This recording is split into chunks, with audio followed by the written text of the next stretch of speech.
Hi everyone, thank you for tuning in for another episode of Off the Clock with Mo. Today I have the the pleasure to introduce a longtime friend, employee of the city of Detroit, hard-working woman, goes out and gets it the best way she can.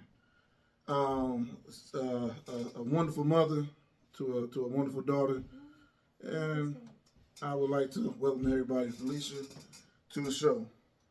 How you been doing? What have you been up to? Just working. Just got back from Dallas real quick. You went to Dallas? I did. I spent 3 days in Dallas. It was a quick Somebody got some money.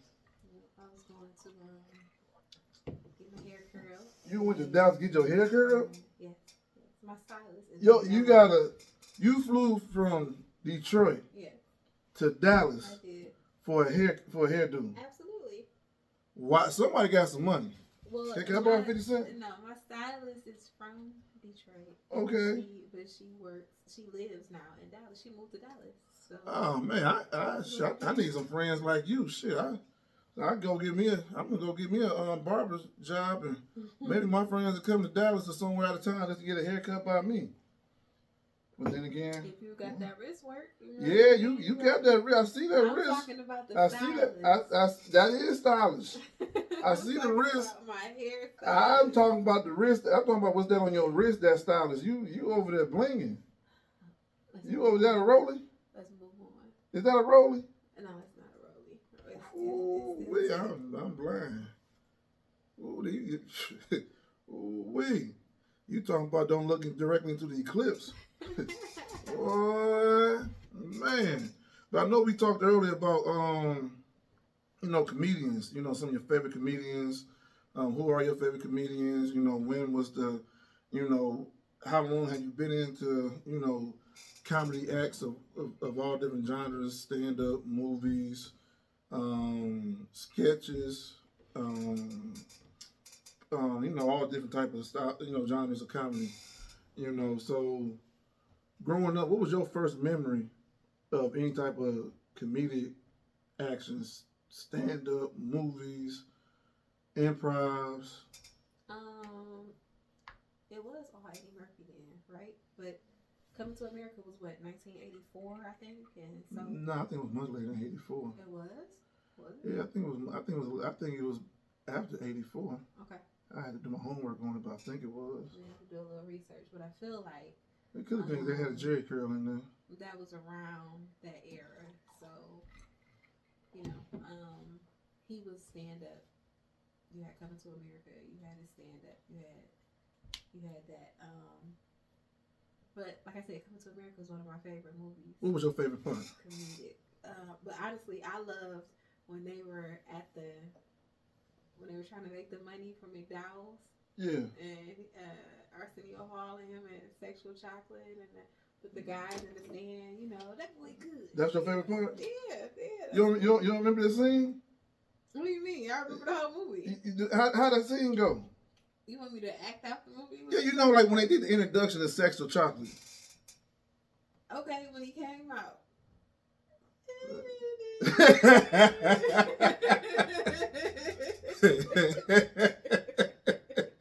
Alright, Sexual Chocolate. Yeah, Sometimes, don't you agree? Yeah, see there? Yeah. See there? What about the part when they was talking about when he got introduced on the stage from, and you're like, you probably know him from That's My Mama. You might have known him from the what episode of That's My Mama. Randy. What?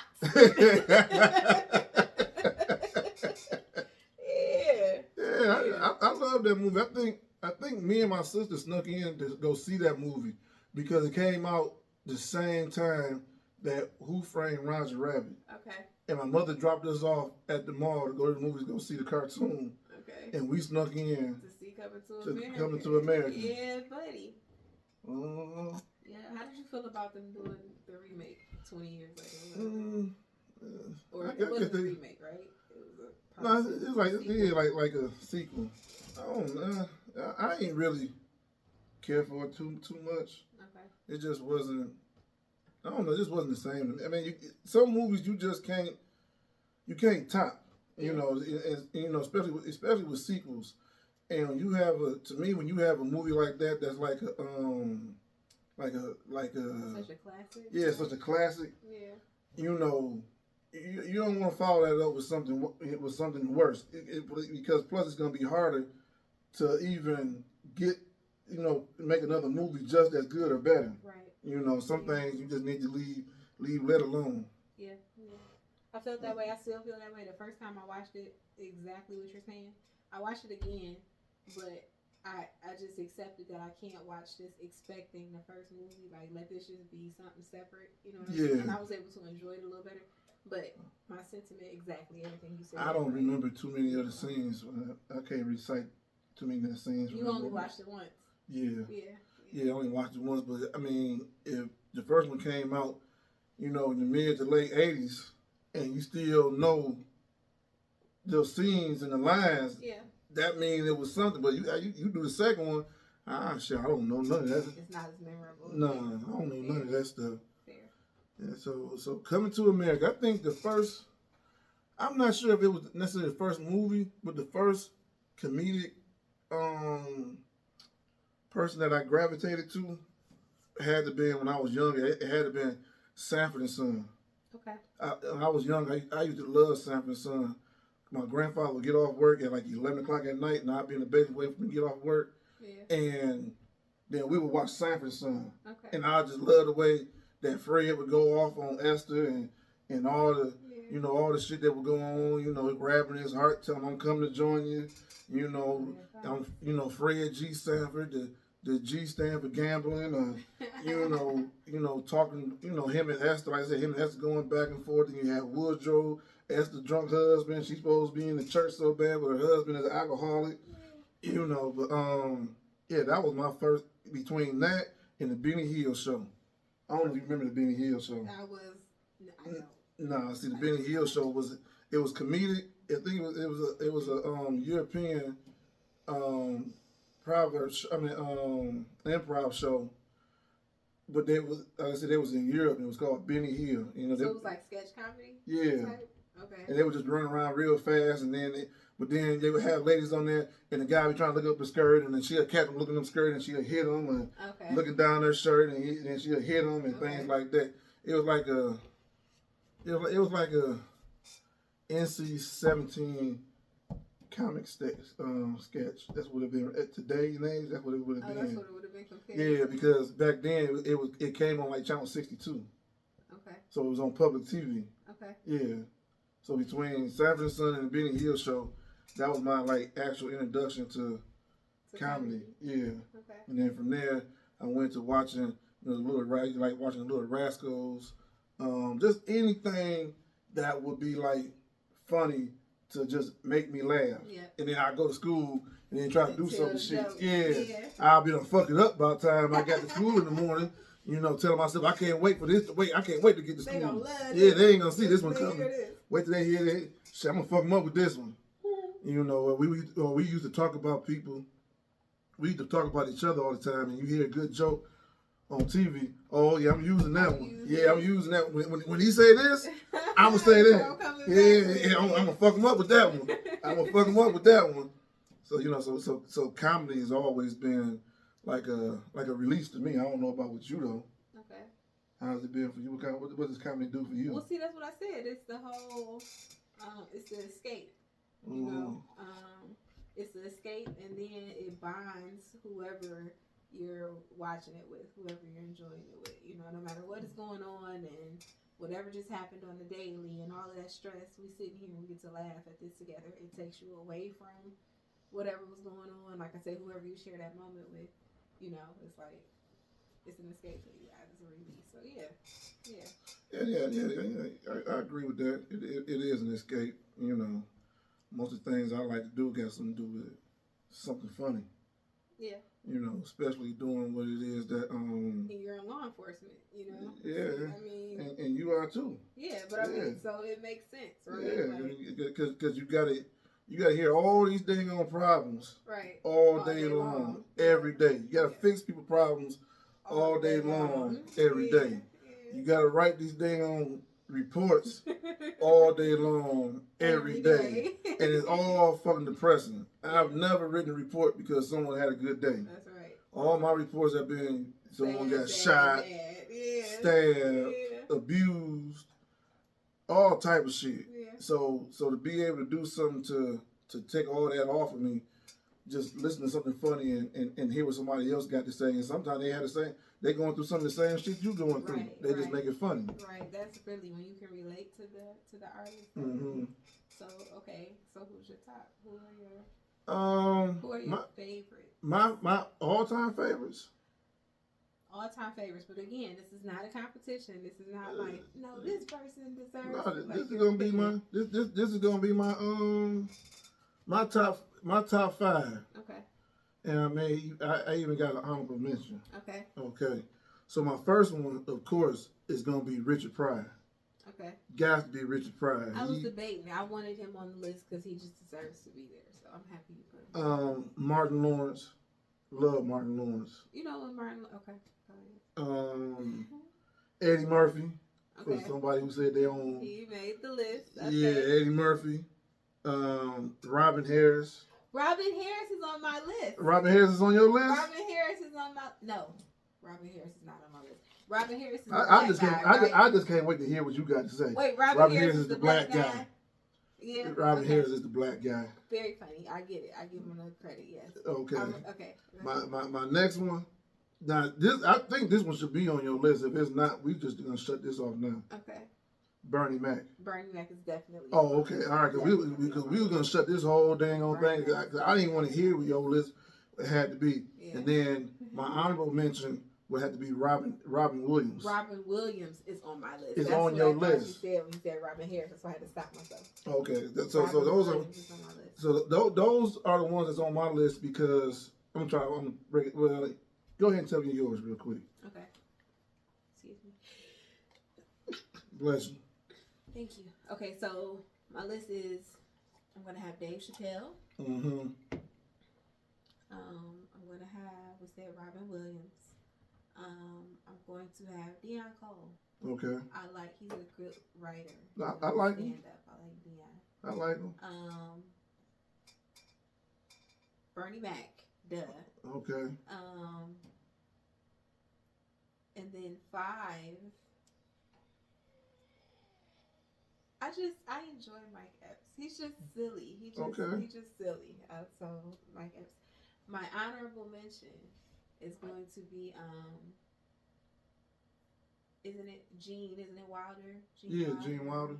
He was Chocolate Factory. Yeah, he also was in the movies with Richard Pryor. Richard Pryor, they did all that stuff together. Hear no evil, see no evil. Yes, that's going to be my bonus. And he was in Richard Pryor movie. Richard Pryor ain't on your list. Well, no, because but you put him there. You brought him to this conversation, and I'm happy about that because I went back and forth for a long time. You went back and forth for a long time? I said I should put Richard Pryor on there just because he deserves to be there. Well, yeah. But we're not talking about who's the greatest of all time. We're talking about who you just thoroughly enjoy, and there were others who beat him out. Oh, okay, others beat him out. See, I picked Richard Pryor for the simple fact that he opened up doors for these comedians to say what they say now. Yes. As far as using the N-word, nigga this, nigga that, bitch, shit, motherfucker, all that stuff. Before him, all comedy was clean. Yeah. It was just no cuss words, no nothing. It was just all clean. It was Bill Cosby's comedy. Okay.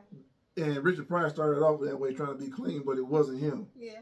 So he let it be okay to not only be able to say whatever it is you want to say as comedians. Now comedians have like a card to say whatever they want to say. Yeah. And it's because of Richard Pryor that these comedians can even do that.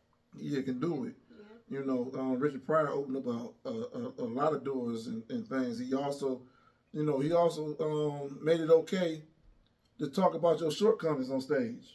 Okay. And have people laugh at your shortcomings. He talks about his addiction and his problems domestic. And people laugh at it. Yeah. People laugh at it. I mean, when you think about it, that's what most comedians do is tell you their personal stories, and then we laugh at it. Absolutely. And it takes a lot. It takes a lot to say something. To say, well, yeah, you know, I was smoking crack and I set myself on fire and I ran down the street. Right. And then you laugh at it. And you're like, well, damn, Without you think, feeling no yeah, way. you know. You know, with Martin, I picked Martin because to me, Martin Lawrence, he opened up them doors for Dave Chappelle. Okay. You know, he opened up a lot of doors for Tracy Morgan. Martin definitely got to have his credit. He definitely has to get his credit. You know why I was just like, we didn't saw Martin, right? I didn't care for the stand-up. But that's not why I am in love with Martin anyway. It's not about stand-up anyway, right? When we went and saw him live, I was like, but he is a great. He's been a great for so long, you know, in movies and television. So, yeah. Oh, you didn't like his stand-up? I didn't care for it when we went to the show. I didn't. But he didn't do no stand-up really. Yes, he did. I mean, he did like before the next. He was a headliner on the show, wasn't it? No, he was like it was the lit tour, but he was just like he would just introduce everybody onto the stage. He wasn't the host. He was the host. He hosted the show. Yeah, he was just the host. I feel like no. Yeah, he was just the host. Was we in the same show? He was just the host. I don't know. Yeah, that's all he did was just really just host. He told some jokes. Yeah, he like the same way that way he Steve did Harvey. Def Comedy Jam. You saying he didn't host? Okay, he didn't host it like he hosted Def Comedy Jam. Well, I mean, shit, he ain't got all that energy either. I guess. Yeah. But I'm saying that's the reason I was like, but in all fairness, I can't use that one incident to take away his greatness, like because he did host Def Comedy Jam. And he did House Party, and he did Martin. And we still watch Martin to this day. Boys. Yeah, he did all the everything. Yeah. So, yeah, he's for sure great. I probably should have put him on my list. And who was the one? Who was the first one you put on your list? Dave Chappelle. Dave Chappelle. Yeah. How much do you like Dave Chappelle? I love Dave. I paid $600 to see $600 during COVID. During COVID? At the Fillmore. At the Fillmore? In Detroit. You paid $600 to go see him. To go see him. It wasn't an orchestra seat. And we had to take a COVID test at the show. Before you had to go through a tent and take, like they swabbed you. You had to wait on your results. It was a rapid test before you could even go into the show. And then we got into the show. His first joke was about how he feels so bad for everybody because the pandemic is so hard for everybody. He said, and I'm rich. And it's hard on me, but you guys, like that was his first joke. Like, damn, Dave. Yeah. But it's Dave Chappelle. It's Dave Chappelle. It's Dave Chappelle. I love Dave Chappelle politically. I love Dave Chappelle, you know, in a civil way. You know, he represents so much. So. I like Dave Chappelle. I love the Dave Chappelle show. Yeah. With his improv, I mean, I think that was like one of the best improv shows ever. You know, I couldn't wait to go. I couldn't wait to get home to watch it. This was before DVR. Oh, okay. You know, and like you better be there. Yeah, you gotta be there, or you're gonna have to wait till this whole season's over with, and then 2 months either start over, or you're gonna have to go to Blockbuster or somewhere to go rent, or go to Target and go buy the whole set. The box set. Yeah. You know, I always loved the show. Always loved the show. Always thought the show was funny. Even his movies, Half Baked. Mm-hmm. You know, back in my backsliding days, I watched Half Baked by itself, just sober. You should have been Half Baked. Yeah, but then when I was Half Baked, then I couldn't stop laughing. Yeah. You know, I like Samson. I want to talk to Samson. I like Samson. You know, I like the 3-legged bitch. You know, and Kibbles and Kibbles had a brother. What was Kibbles' brother's name? He had to fight. I forget because Kibble was a Rottweiler and he was born to a 3-legged bitch. And he got and Killer got high. Yeah, it was Killer and Kibbles. It was brothers. Okay. And Killer had to kill Kibbles in a do for all fight. Like and then so then Killer killed his brother, and then he got on crack. You don't remember? They had the part with the crack pipe and the lighter. No. Yeah, you remember all that? No. Oh my goodness! How could you not remember none of that? I have to watch that. And then they had the guy on the couch that would just stay in the house and like, what's your name? Know his name? Yeah, the guy on the couch. Yeah. They're like, oh shit, but when it comes to his stand-up comedy, to me he is funny, but his style just doesn't do it for me. Okay. Because I like a comedian that's just gonna just keep hitting you and hitting you and hitting you. He hit you, then he pause, then he says something else. Yeah. Then okay, now I get it. Yeah, I think my love for him is definitely, it's not just his art. Like I said, it's just everything he represents. You know, like I said, politically and civilly, it's bigger than just his art. Because even when I paid all that money to see him when he came here, it was like just having a conversation with your people. He wasn't necessarily performing for me. He was just kicking it. But it was Dave Chappelle. He's a great to me. So I think, that was the thing. Now, a comedian who consistently just hits, this is no one who I've listed, but Tony Roberts. Tony Roberts, who's from Detroit. You know who Tony Roberts is, right? Not right offhand.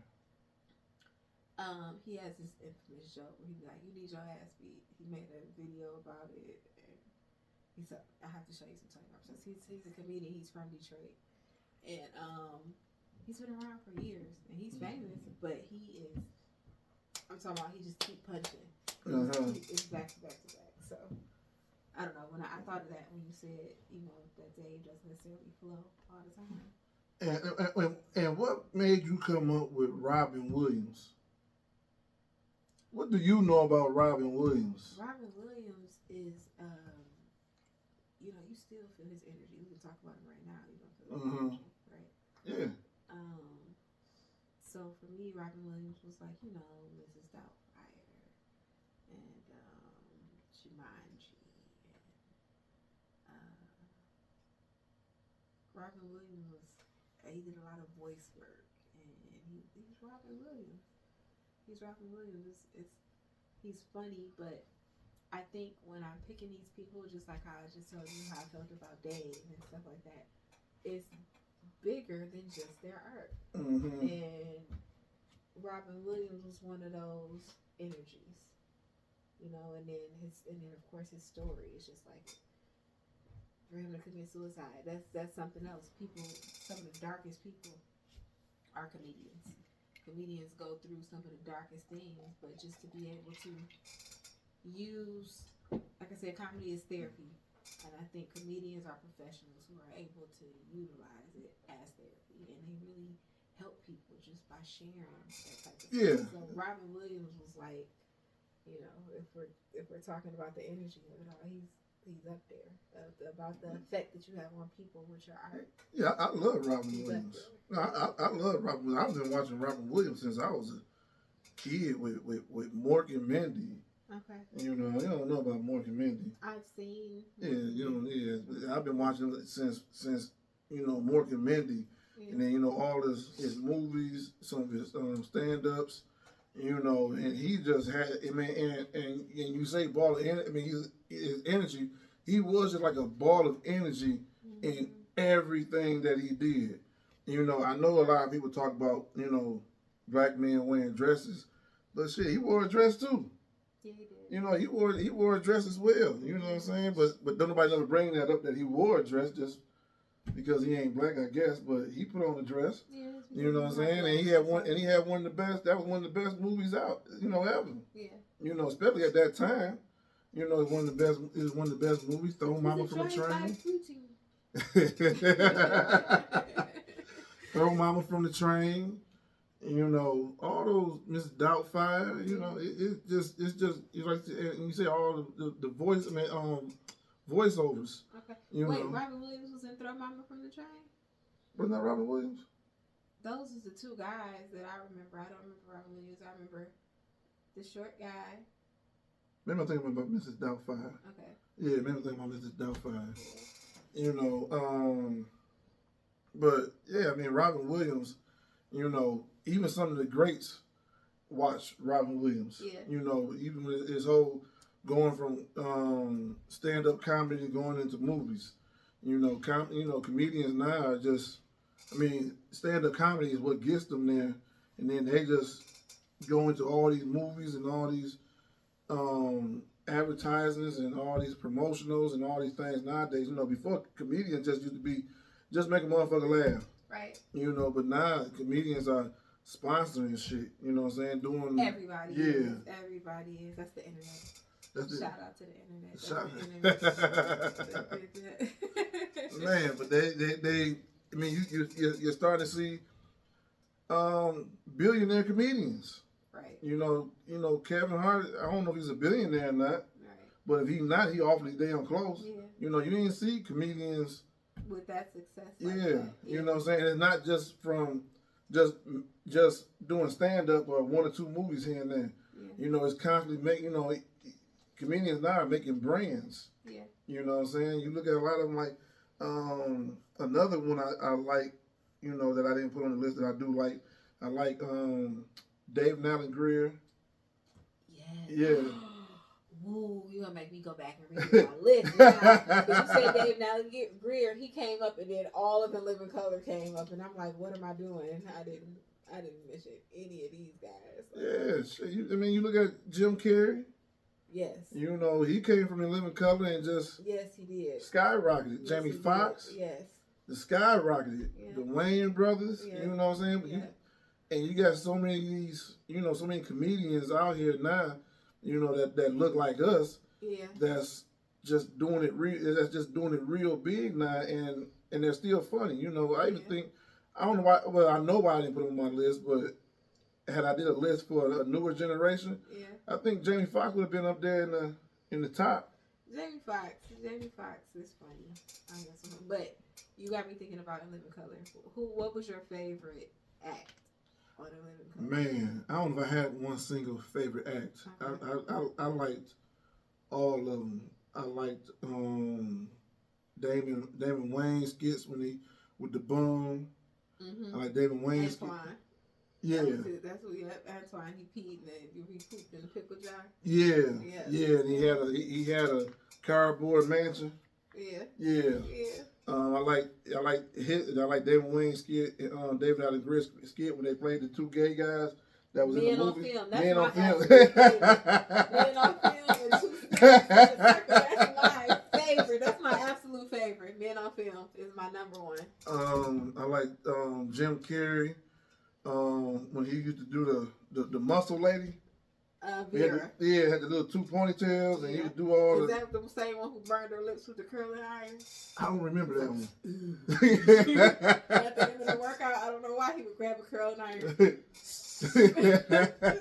Goofy. No, David Allen Greer. I wrote a song about it. Want to hear it? Oh, yeah.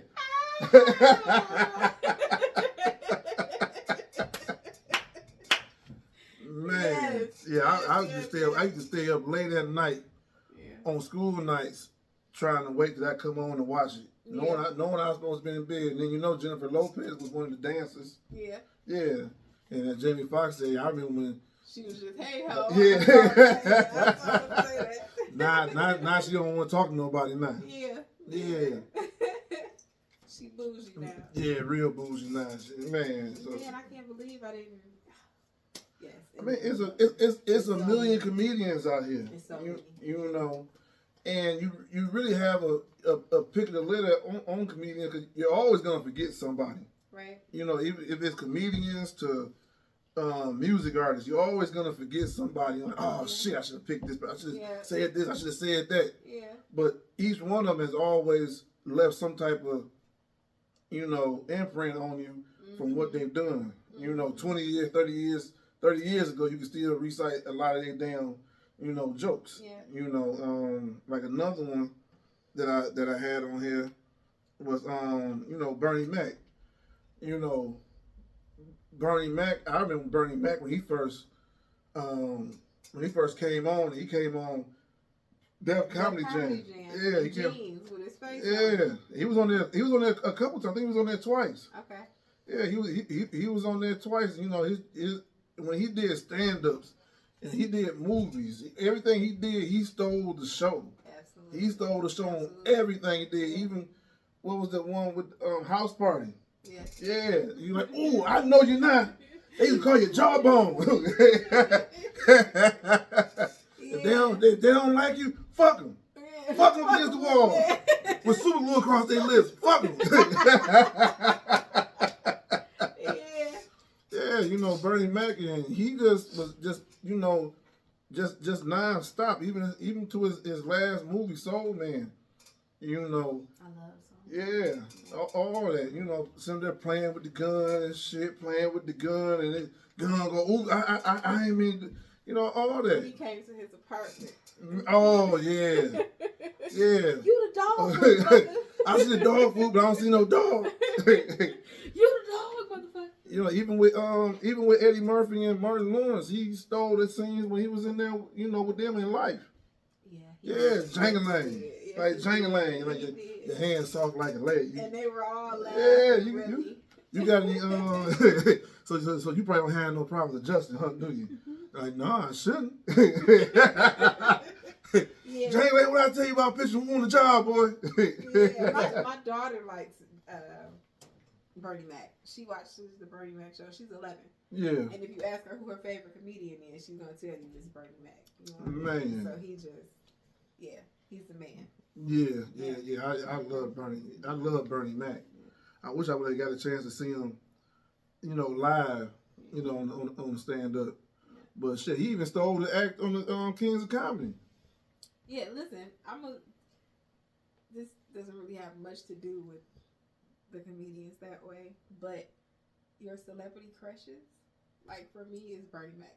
That's your celebrity crush? Bernie Mac has been one of my celebrity crushes. Like, yeah, because a man who makes you laugh and then is just confident like that, and just I love Bernie Mac. I love Bernie Mac. Like, yeah, I would marry Bernie Mac. You would have married Bernie Mac? I would marry Bernie Mac. You would have married Bernie Mac? I would have married. Oh, okay, all right. Check you out. I don't have no necessarily comedian celebrity crush, but I do know one female comedian that I think is just hilarious. Is what's her name? I keep wanting to say his name, but I know it's not him. I'm gonna butcher the hell out of the damn name. Shamor? Some more, yeah. Okay. Yeah, I love watching her. Okay. I love watching every comedy special she has. I just love to watch. If I can see, I've never seen her in person. Okay. You know, but if I ever get a chance to see her in person, I may just go see some more. Yeah, I may even sneak in the backstage. Oh, look at you. Yeah, I okay. may. She ain't necessarily got no booty, but okay. I'll go. Still. Yeah. Yeah, I'll go back there. She cracks me up on. I've never been disappointed in no stand up that she has ever done. Okay. Never been disappointed. Yeah. Now that's somebody I wouldn't mind, you know, dating. You know some more and Nia Long are sisters? They're sisters? They're sisters. I never knew they were sisters. They share a mother or they share a father. I'm not sure. But they only share one parent. Oh, I can tell then. They only share one parent. I never knew that. Yep, Samore and Nia Long are sisters. Yeah. Speaking of women comedians, let me see, because we hadn't put many of them until you said Samore. I don't think we listed any of them. I like Tashina Arnold. Tashina Arnold. I think she's. I like her. I like her. I haven't seen much of her, but from what I've seen, she has a show. You haven't seen much of her. She's been in everything, forever. But now she has a show with Cedric the Entertainer. Oh, yeah. Oh, Tashina Arnold. Oh, Tashina. Oh, from Martin. Yeah. Pam. Oh, yeah. Tashina Arnold. Yeah. She on the Neighbors. Yeah. Yeah, she was on the Neighbors. You watch Neighborhood? I do. Yeah, Neighborhood. She was on the Everybody Hates Chris. Yeah. She's all, you know, when you first said it, I'm thinking of stand-up comedians. Oh, okay. That's why it didn't really register, but then when you said it again, like, oh, yeah, because, you know, her shows that she be in, she's hilarious. Yeah. She's hilarious. She is. I used to like her on Martin more than Gina. More than Gina. Yeah. I did. Yeah. You know, I liked when her and Martin, when they all went on that trip, And they had that little rat thing. Yeah, that rat thing. Him and Martin and her and Martin was sitting there fighting that damn. Yeah. I love all the shows that I've seen her on, and she has contributed, made the shows, what they are. What they are. Yeah. Absolutely. Yeah, the Sheila Arnold is. I also like Cheryl Underwood. Okay. I always, I don't have no crush on her, but I've always liked her. I like her getting involved, like doing the View and stuff like that, and expressing her political stance. I'll take that.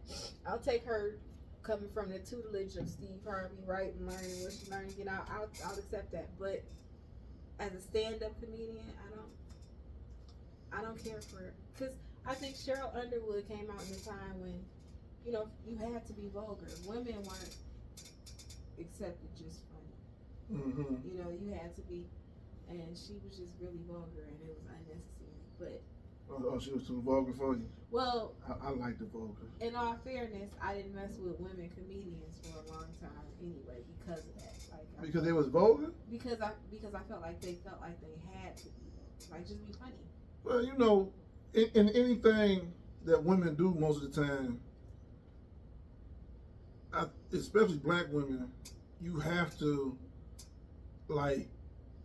you have to it's like you just have to bust on the scene. It's hard for you just to ease into a scene or ease into people gotta be able to have to take women real serious more than anything else. So I think a lot of times some women, well, shit, it's with the man. I'm gonna do this too. I'm gonna do it better than y'all. Yeah. You got a lot of men. Some more. She shit. That's all she talk about is dicks. I mean, and it has its place, and it's funny sometimes. It be funny all the time to me. It's funny all the time, but when they're overly, when that's what it's about, when it's like, I'm gonna come out here and say some shocking, all sexual stuff. Yeah, that's gonna really get the crowd. Yeah, she said she liked to suck dick. That's funny to me. I like that. What? I mean, damn. Don't be mad because you ain't got one. That's what it is. Yeah, because you ain't got one. That's what it is. Because you ain't got one. If you had one, you'd think it was funny. So you ain't got one. Fair. Yeah, I know it.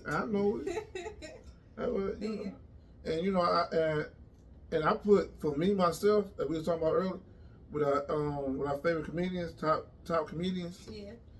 Me myself, I put Eddie Murphy right underneath Richard Pryor. Okay. Everything Eddie Murphy has done, damn near has turned to gold. Yeah. You look at it. Well, now you're talking Harlem Nights. Right? Yeah, you're talking Harlem Nights. You talking about Life. You talking about even the Shrek movies at the Donkey. Yes. You even talking about Norbit. Yeah. You talking about. I'm wearing bottles. You talking about 48 hours, another 48 hours. Yeah, You talking about Trading Places. Yeah. You talking about Saturday Night Live. Yeah. Eddie Murphy's Saturday Night Live is one of the best. I don't know if you've ever seen his collection. They did his special with all of his stuff. This is back in the day, the VHS tape. But it was Eddie Murphy's, collab from Saturday Night Live. The funniest stuff that I've ever seen in my life. And he didn't make your list? Too hot for the hot tub. And he didn't make your list? Go make me sweat. Too hot for the hot tub. Go get me wet. And he didn't make your list? I know. He didn't make your... I know, he should have. And he was... Said, now that we're getting into it, it's so many. And even with Life? If anything is going with me over, it's going to be that Saturday Night Live. Saturday Night Live? Life was my favorite. Saturday Night Live. Life was my favorite. I can't believe they beat me down in my socks. And fuck the watch. Man, fuck the money. Fuck the money. They got my daddy watch. Yeah, man, fuck that raggedy ass watch. Say it one more time. Matter of fact, you can't say watch around me. You better say little clock or something. I hear you say, I'm gonna just dive on you. Yeah, Life is a classic. Life is a classic. And how much is it gonna take to turn one of those nigga pies and one of them white only pies to a nigga pie? How I don't turn you to a nigga pie. You said 30 miles down the street. Yeah, and he ain't make, and he had Delirious and Raw. For me, it's still Saturday Night Live. Still Saturday Night Live. Beat all of that. That beat the leather outfits. It beats the leather outfits. Yeah.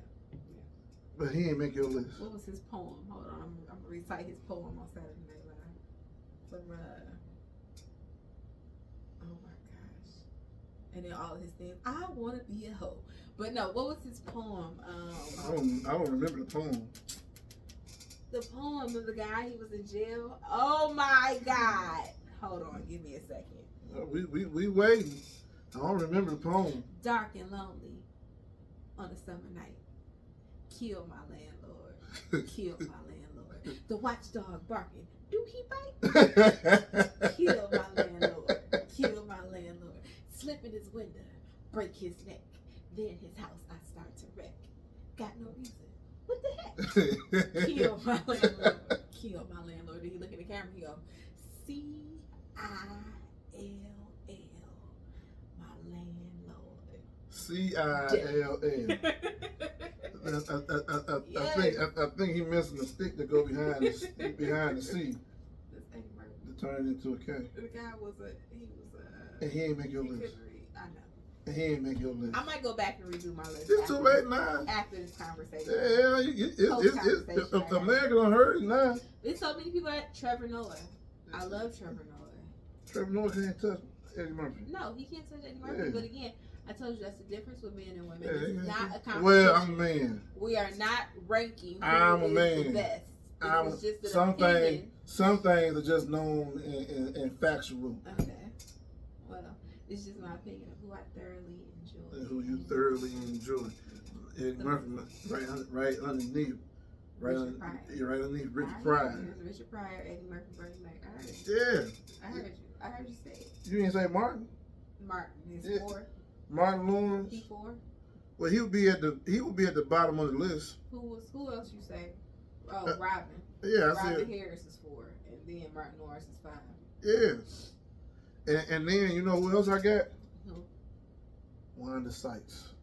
I like Wanda. You like Wanda Sykes? I like Wanda Sykes a lot. I like Wanda. And you know who else I'm starting to like now? Who? Pat. I like Miss Pat too. Yeah, I'm starting to like her a little bit. I like her. Have you watched her whole? Yeah, she missing a nipple. Yeah. Yeah. She is. Yeah, she missing a nipple. Rabbit. Yeah. But she watched all her episodes of her show? Yeah, the Miss Pat show? Yeah. What I haven't watched, they made her a judge now, a TV judge. No, I don't watch that shit. Right. That's just going overboard. It is going overboard. Yeah, they even had Steve Harvey doing that shit. I tried to watch Steve's, and I made it through half. No, like, man, this is just. I'm cool. Yeah, they offered you some money. You took the money. I can't blame you for taking the money, but I can't watch that shit. He sold Detroit on his show. He just come out like, I ain't a real judge, but I got an opinion. Whoa. What are we watching? I used to like Steve Harvey stand-ups when he was stand-up comedian wearing them big-ass suits back in the day. Yeah. I used to like his shows. He was careful. Because he knows the church folks watching him. Well, he had one episode that, what was that one stand-up he had? Don't trip, he ain't through with me yet. He tried to do a whole show without cussing. Yeah. Then he came back with the next one. He's like, I can't do it no more. Fuck that. I can't do it no more. Everybody here want to talk about how they Christians and stuff like that, and don't want and think something wrong with sex. Well, how you think you got here? You got here the same way you saying you don't like something. Hey, as long as your parents were married when it happened, it's acceptable in the church. Half of them guys, half the guys in there got second families. You just ain't heard about them. Yeah. You just ain't heard about them. Stay tuned for that podcast. That's something else we can talk about. Yeah. Shit. Half of them used to be pimps anyway. Yeah. But another comedian that I like is Lavelle Crawford, Lavelle Crawford. You don't like Lavelle Crawford? I'm not disliking anybody. This is not about this. You don't think he's that funny? No. You didn't think he that funny? He's not that funny. Oh man, that motherfucker used to have me rolling when he compared white people going on vacation and black people going on vacation. Okay. And white people organize the hell out their vacation. Yeah. Such and such, you're going to drive in the tourist. Such and such, you're going to drive in the Cobalt. And the rest of us are going to drive in the van. We got all our tickets for Disneyland. We got everything. Yay! Black folks go on vacation. Shit. You know, I gotta be back by Sunday night. I ain't have enough vacation time, so I gotta be back by Sunday. Don't nobody have no snacks in the car. Everybody running out the house late and can't get nowhere on time. Everybody cussing everybody out. Ain't shit organized. Yeah. Yeah. That's a true statement. Yeah, we don't stay at no hotel. We find a family to go stay with and sleep on the couch and sleep on the floor and blow up a mattress and all type of shit. All this just to go to goddamn Cedar Point.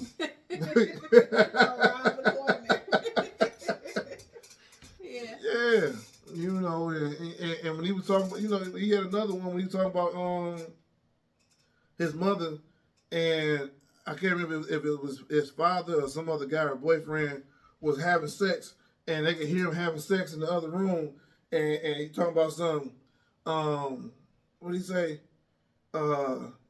Beat this monkey. She told us we couldn't have no pets. So he gonna beat the monkey? What the monkey do to him? She told me we couldn't have no pets.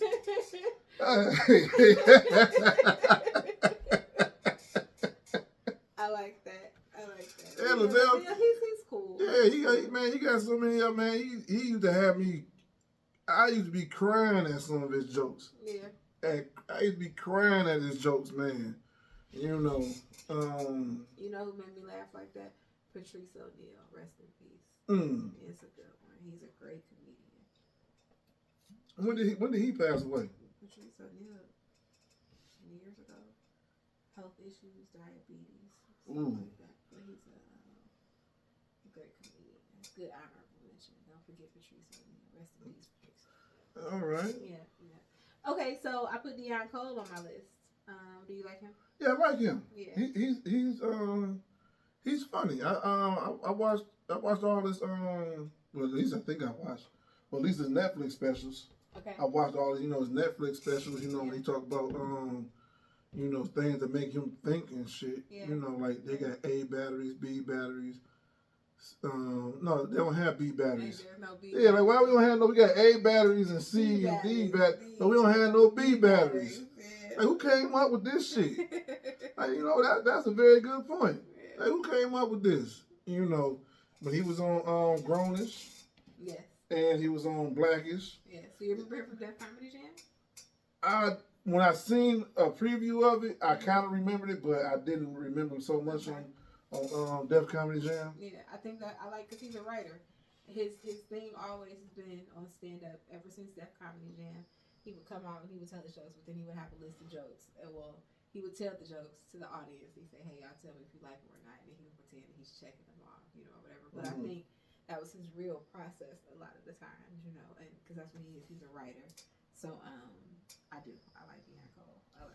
Yeah, I like Deion Cole. If you come out with another special today, I'm gonna watch it. Yeah, I got tickets to go see him, but then I mixed the days up and I didn't make it. So, but the next time he comes.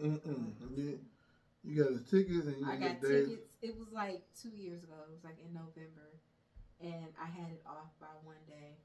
It was sick. Your tickets didn't give you no notifications or nothing like that? I don't know. No, they didn't. Probably because you got a dang on iPhone. That's probably what it is. If you would have had an Android phone, you would have got notifications. This is coming up. This is coming up. This is coming up. But since you got an iPhone, you don't want to put it in here. You should know. Don't let your emotions get into what? I'm just saying. This conversation. I'm just saying. About comedy. I'm just saying. That's just my opinion. That's my thought. That's my feelings. You should get an Android. Calm down, little green. And leave that I thing alone. That's the reason why. Yeah. Everybody is get with it. No, it's a reason why. There's a reason why the Apple and the iPhone got a bite out of it. Listen, if Android's your thing, cool. If iPhone's your thing, I'm trying to help you out. We don't have to draw a line, you know. I'm trying to help you get on this side. My phone is better. That has nothing to do with our relationship. So let's keep on moving. Okay, all right. Let's keep on moving. What's your iPhone? I'm sorry. Go ahead. Whatever. Go ahead. No, go ahead. Since you have one, since you on iPhone. I'm just doing a quick. No. We don't do no shout outs to iPhones over here. That's what we don't do. And now what you didn't know is laxative in your teeth. Oh shit. Yeah.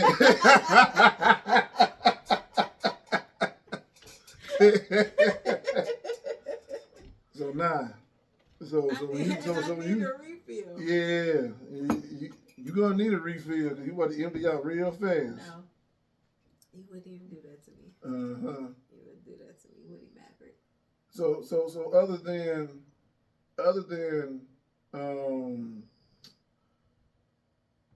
Coming to America being your favorite movie, your favorite comedians, do you find yourself trying to be funny at times? I am funny. I'm hilarious. You're hilarious? At times, though. And that's why I respect the professionals. I couldn't do it professionally because I'm more like Kanye. You crazy? Yeah, with it. Like, I can be funny, but if I'm not feeling it, I cut it off. But you start saying stupid stuff? No, I stop. You start saying just random stupid stuff. You know how Kanye do like this, and then he be like... Then he just goes off and says random stupid stuff. It ain't about saying random shit. I'm just saying I go from ha to rest in bitch face real quick. I couldn't do it professionally, but I do. I'm hilarious when I'm in my zone, when I want it. When the last time you been in your zone? It just happens. It happens like every day. It happens like every day? Oh, it happens every day. You that funny? Yeah, but sometimes I be by myself. You know what I mean? And you just crack yourself up. Oh God! You just crack yourself up. You ever just been at work and just bust out laughing? Yes. No, I'm funny for real. Like my dad is funny, my mom is funny, my family is funny. I'm funny, but you know. Sometimes I like to think that I'm funny sometimes. Yeah. Well, you know you are. You went and performed for real. I mean, that was just one time, but I know, but you did it. But I like to think that I'm funny all the time. Me too. I think you're funny all the time. Even at work. I think you're funny. Even at work. Yeah. You know, even they try to, you know, people try to piss me off, and they be like, man, fuck you. Like, man, that's nasty. Why would you want to do that to me? Yeah. I don't even go that way, man. Man, so you on that gay shit? You said fuck me. I never said fuck you. Know what? Yeah, that's what you want to do to me. I don't even want to talk to him no more. Yeah, no. You silly. You're funny and you silly. I had to learn that about you because I was taking what you were saying serious for so long. I realized you just to throw shit in there. Like, don't take it seriously. How long it take you to realize? It took me a minute. But when I realized it, everything made sense. I was like, oh, okay. See, it's like my whole family, for the most part, has always been funny. Different styles of funnies. Yeah. You know, like especially like my grandmother. My grandmother used to be funny, but she would be. I don't think she was doing it on purpose. Okay. You know, because she'll just say shit out the blue, like say if I hadn't came over there like say 2 weeks, then I come knock on the door, and she'll come open the door up like, do I know you? Okay. I'm not buying anything. What are you selling? I'm not buying nothing. Do I know you? Yeah. What graces me with your presence? Okay. You know, she'll just say, like she'll just say shit like that to be, you know, to be funny. And, you know, my mother, my sister, you know, everybody, you know, has their comedic ways about them. Okay. You know, and I guess if you catch us all at the right time. Yeah. It's a big show. Absolutely. Yeah. Yeah. So. I think culturally, a lot of us are like that in our families, but that's what I was saying. Just comparing the trauma of it all, the pain of everything, to what comedy brings. Mm-hmm. And for so many of us, the backstory and all of that has so much pain. Our story, the African American experience, our story culturally has so much pain in it that I think naturally a lot of us are just comedians because that's how we combat that stuff.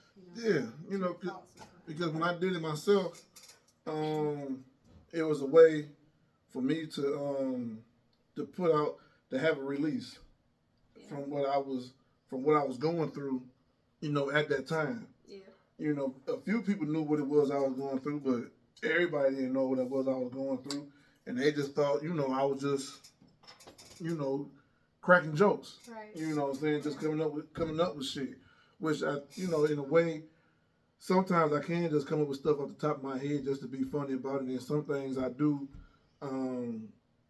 express in a comedic way, even though it's bothering me.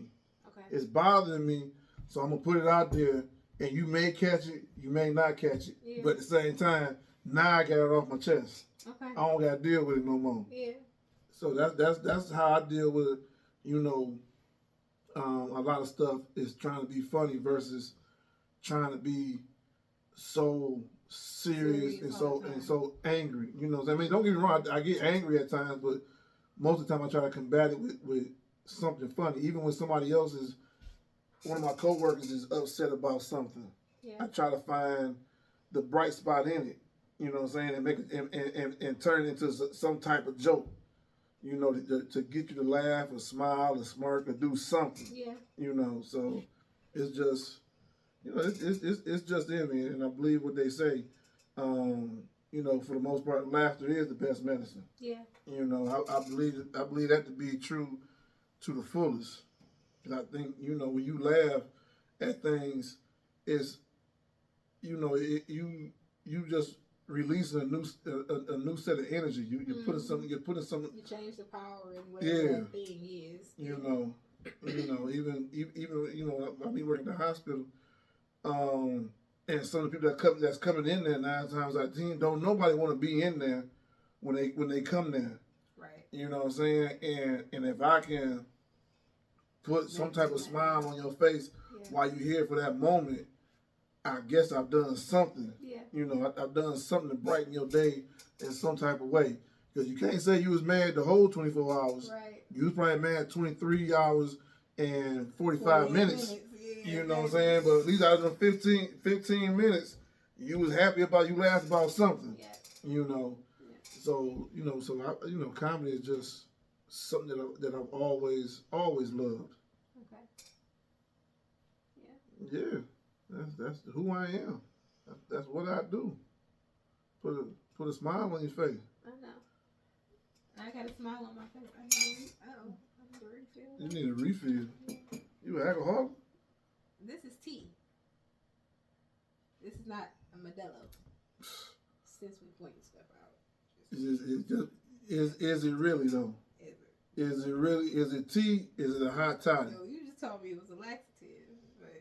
But what I made was lemon ginger tea with an excessive. Was there any honey in there? Excessive. Yeah, and there was some Hennessy in there too. So is it the tea you need a refill on, or is it the Hennessy and honey? Yeah, whatever. And who else did you have on your list? Okay, so we did my Dave Chappelle, Bernie Mac, Robin Williams, Dion Cole. Who am I forgetting? It was one other person. It was one other person that you had said earlier. Mike Epps. I put Mike Epps. Yeah, Mike Epps. Why Mike Epps? He's just silly. He reminds me of the comedy that I just am around. That I just grew up around. Now let me ask you this question about Mike Epps. Yeah. Which one do you like better? Do you like his stand-up or do you like his movies? Stand-up. You like his stand-up better? I like the stand-up. I like his movies better. I think his movies are just an extension of his stand-up. He's doing a lot of improv. He's just funny. He's just silly. He's silly. He's just silly. I go to his shows when he comes here. His stand-up just don't necessarily do it for me. I like his movies. Okay. I remember his movies and his improv skits more than I do his stand-up. Okay. Like when he did the improv skit of the guy in Cleveland that found the girls in the house? Mm-mm. You never saw that? The guy that was in Cleveland used to hang out with this guy all the time, and he had these girls in the house, locked in the house, and nobody never knew it. Mm-hmm. You didn't see that? It was some years ago. Okay. And Mike Epps did an improv with that. I thought that shit was hilarious. Okay. You know, all of his Friday movies. Yeah. You know what I'm saying? You know his Friday movies. You know, you let him spray the pimp. Yeah. You know, you seen her doing so how come you ain't stop her? Yeah. You could at least peach the I live here. You ain't gotta live here. You know, all those. I mean, you ain't gonna keep punking me when we 40 years old. We are not little no more. You top flight security. You like your son gay? You like that your son a fag. Yeah, he's just silly. He just say that thing, and I said that just reminds me of, you know, so many cousins and friends. That's just. Yeah, that's what it reminds me of. You know, especially with his movies, but it's for me his stand-up comedy. I'm not gonna say I never laughed at none of it. Okay. I have laughed at some of it, but I haven't laughed. I've never laughed throughout the whole thing. Okay. You know what I'm saying? But he does have funny jokes in there from time to time. Yeah. You know what I'm saying? But I was always, you know, his improvs in his movies have always been the thing for me. Yeah, he was talking about, he told the joke talking about his best friend who's using the old ladies to you know, just get along in life, but he act like he like them and he dating. I'm talking about, yeah, this my girl. Oh yeah, yeah. He pulled up in matching tracksuits and he's driving. And talking about she was asleep on the passenger side in her tracksuit. Talking about, take that old lady home. Somebody grandmama. Take somebody grandmama. Man, yeah. The other one, the one that got me when he did the stand up, is when he was talking about when your girl kick you out the house and then she just show a small inkling that she care about something. How your mama doing? She doing all right. You know they said that she gonna need this, need that. While he trying to move his stuff back in. You know. So my next question is this: what comedian was funny to you that you feel fell off somewhat? Not necessarily falling off to say he just not no good no more, but just don't have that same that he used to have or she used to have. Monique. You think so? Why Monique? Because she's angry. So that she fell off, or she just angry? I think she's angry because she fell off. Mm-hmm. I can't speak to. I don't think she's wrong, but I think she's angry. But it has affected, like even the last show that she did something for, I think it was for Netflix. Yeah. But I felt like she came out like, all right, y'all, let me tell y'all who I really am, but don't forget. And it was just, there's so much energy on it. I don't want to, unfortunately, I'm going to say the word bitter. Mm-hmm. And again, I don't think she's wrong for how she feels. I wasn't there, but from the pieces I'm putting together, she got a reason to feel that way. However, the way that she's handled it, yeah, she's just not. Well, and let me back up, because it's not her anger that has brought her down. Like, at the end of the day, I think Precious brought her down. I think doing Precious, making that movie. You think that brought her down? For me. Why you think that? Only because that's when I stopped seeing her greatness after Precious. And I was very disappointed in Precious. You didn't like Precious? Nobody that I know liked Precious. Nobody you know? Like yeah. Precious? You like Precious? Did you watch it? Yeah, I watched it. The whole movie? Yes. With Gabori Sidibe? Yes. And the story went real deep. It was deeper than what I think the movie was. Matter of fact, I think Monique had to put herself in a spot that I don't know if she's ever been in before, but she had to dig deep to even play that character that you've never seen somebody like her necessarily play. That had to be you go from being comedic, stand-up comedy, queens of comedy, the Parkers, shit like and other stand-up shows, being comedic to now being dark. Well, and it exposes her, but that's her greatness, right? That Yeah. she's able to. That's the great thing about her, that she's able to do that. I don't think any of that is bad. I think the decision of doing that movie, I don't like. I think the movie brought her down. Like the movie was unnecessary. It's not that her showing that wasn't a great thing. That was the fact that she could do that was great. I think she should have did it with somebody else though, because Precious was a unnecessary movie, and it was so bad, and it was like, I'm not saying all these things can't happen, but the way they put all of these things together, it was just why did we watch that? What was the point? What did you get from that? Did you get anything from that movie? I got what I got from the movie was a young girl that the cards were stacked against her, Mm-hmm. and she continued to try to prosper. She didn't persevere at the end. She didn't. But she tried though. Is the thing. You see, you're always gonna try, and you're not always gonna be successful. Sometimes you're gonna fail, but the thing about it is, you keep trying, you keep moving forward. But how is that movie a good representation of resilience, which is what you're saying? To continue. She never quit. She didn't quit. Okay, but it ended sad. It was Everything, a dead end, sad movie. Everything's not a happy ending. Fair. Yeah. But what was the point? That you never gave up. If mama don't like you, she accusing you of sleeping with her man when apparently her man was raping you. I'm gonna tell you the way that movie was advertised, being a young black female in America who had cards stacked against me, and then she black and she fat and she.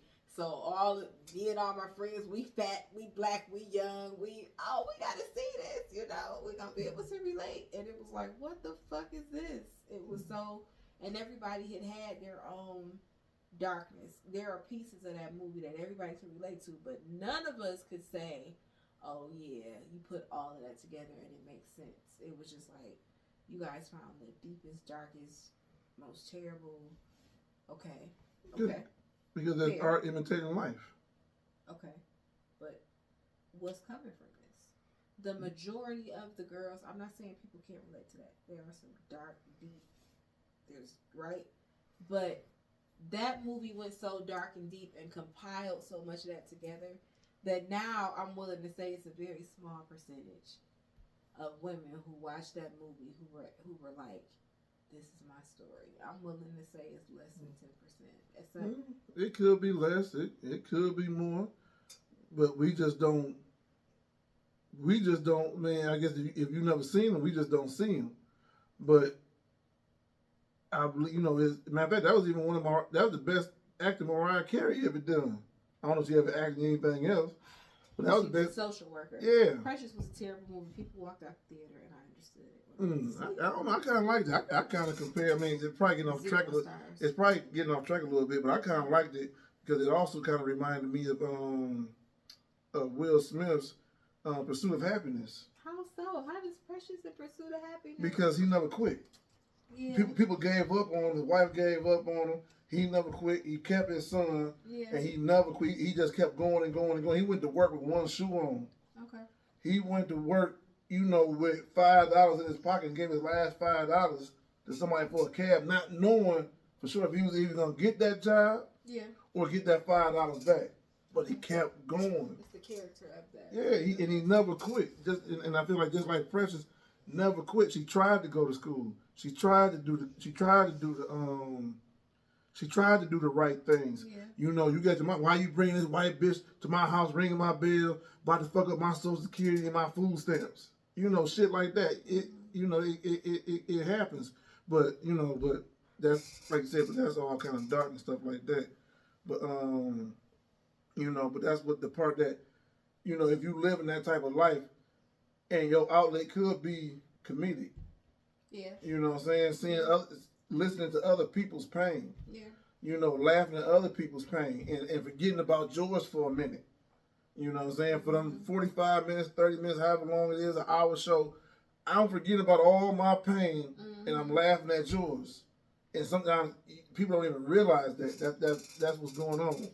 You just do it. Yeah. You know what I'm saying? I think that's one thing that comedians do that a lot of people don't realize. That's what they do, is take you away from your pain for a matter of time and just pay attention to me.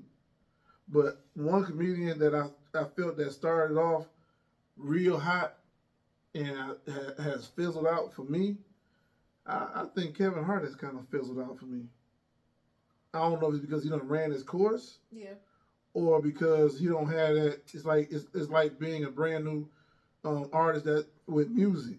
You know, when you're hungry, right? It's a different. It's a different. That album hit. That first one is like everybody like. Oh, you can tell he was hungry, right? You know, but once you done get to that plateau, you don't have that same. I guess you don't have that same hunger, so you don't have them same issues. You know, when he talked about his own personal life, the shit, you know, his pain, talking about his daddy. You know, daddy coming through the spelling bee in jogging pants with no drawers on.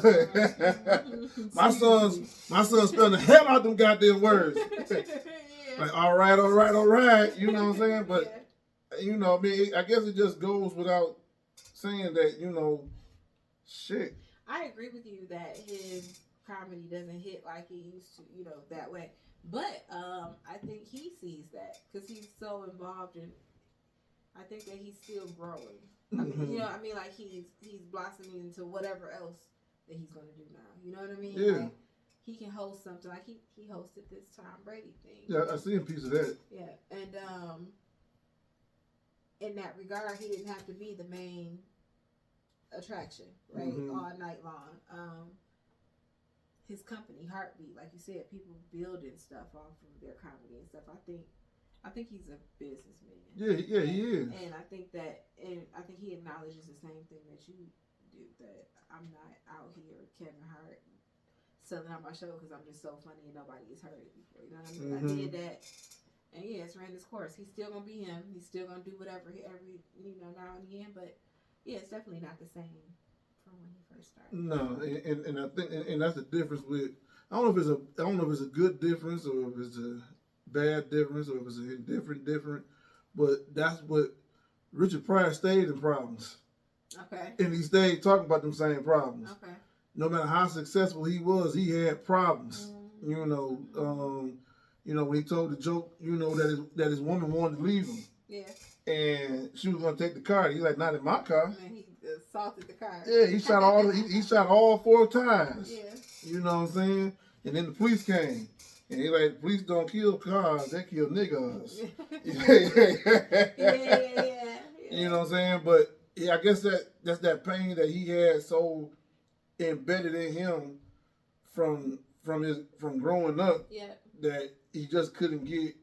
I don't know if "get out your own way" is the right phrase, but he was just troubled. Through all his success. Yeah. You know, he was just troubled.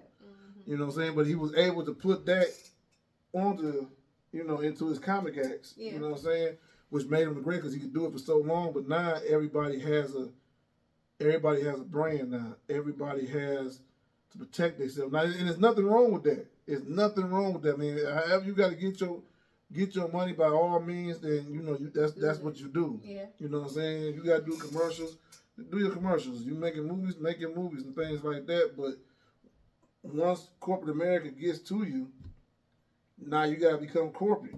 You know what I'm saying? So I think that your jokes now with anything else, movies, TV shows, you know, gonna move different. Yeah. You know, and I think that's the reason why, you know, a lot of people have a problem with Cat Williams. He started off hot, but I don't think that he confined to what corporate America wanted from him. Okay. And of course, now you're not going to get the stuff that you would have had. He would have promised you if you would have deal with you know what I'm saying? But he went about it his own way, and he's telling a lot of stories. How much of it is true, I don't know. Yeah. How much of it is false, I don't know, because I'm not in none of them circles. To me, I just know that Cat Williams, his jokes just aren't the same no more either. They aren't. I feel like he's trying to be more political now. Yeah. Like he did this thing on Netflix was woke folk, you know, and I get it. And don't get me wrong, he's always had a level of, you know, the realness, right, with him. But I think that his focus on being woke and like you a pimp. I want to laugh. Yeah, You know what I mean? He was on Boondock. I want to laugh. You know what I'm saying? That's what I want to do. John Witherspoon. Oh, How yeah. did we? I gotta move somebody off my list to put him on. Who you gonna move? Bye, Mike. Right? Like that's easy. Damn, that was just like that. Hell yeah. You just defended him like crazy. I said I liked it, but come on now. You don't move. John Witherspoon. Hell yeah, I move. You defended this man. Hell yeah. Bye. And you just gonna kick him like that. My bad, nigga. You cool, you can stay, but you gotta sit back there now. Yeah, John Witherspoon was, he was in Boomerang. Yes. Yeah, you got to have to coordinate. Yeah, you got to coordinate. Did you, Marcus? Did you know your daddy had the national mushroom? Yeah, hell yeah. Man, why every chance you get, you got to embarrass me?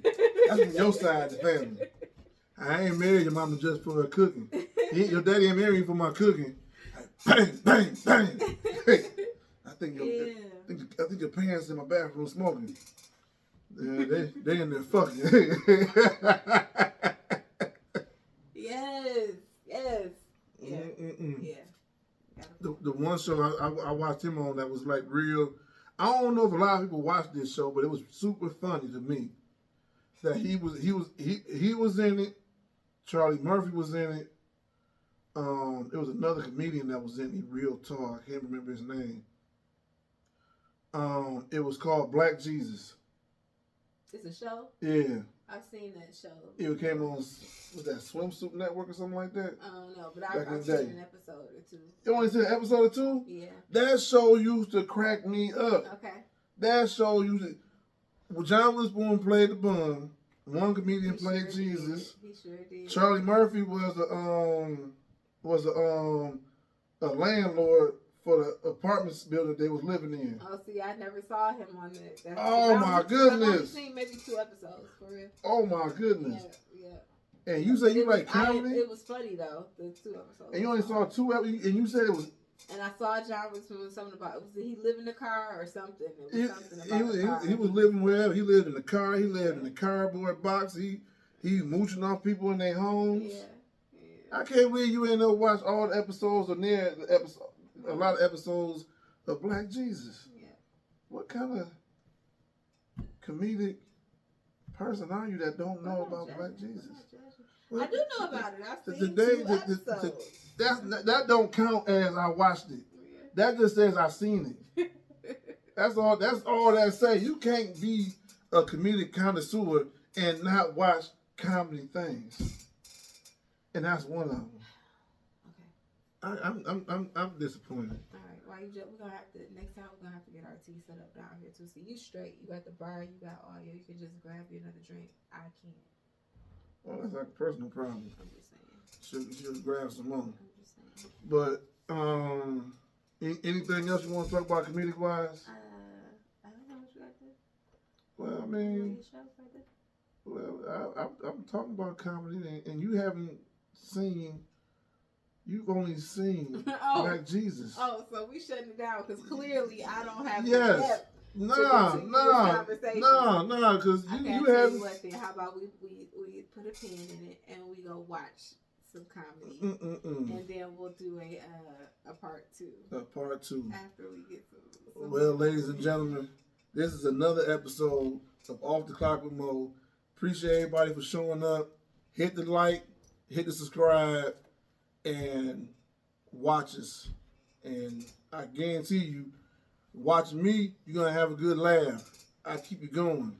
Yeah. Oh,